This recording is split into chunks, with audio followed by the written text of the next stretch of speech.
c'est presque sans... C'est pas évident de faire atterrir un appareil, je l'ai essayé dans un simulateur, mais ça s'apprend.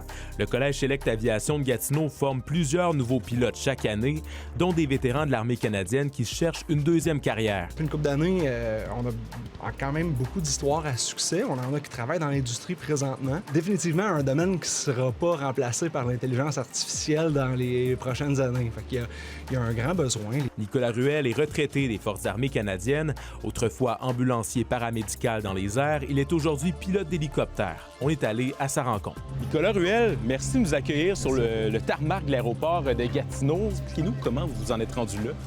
Oui, j'ai sorti des forces en 2021, comme tu disais. Puis, à ma sortie des forces, j'ai eu une période de transition où je me cherchais vraiment une nouvelle identité.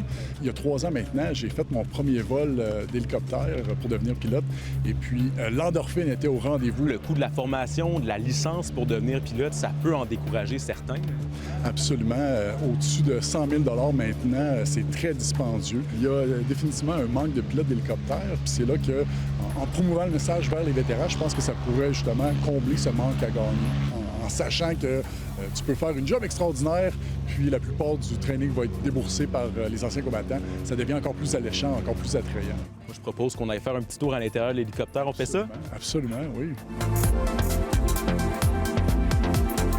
Beaucoup plus difficile l'hélicoptère, c'est beaucoup instable. En hélicoptère, on a besoin au moins d'une vingtaine d'heures juste pour faire à peu près 30 secondes de vol stationnaire.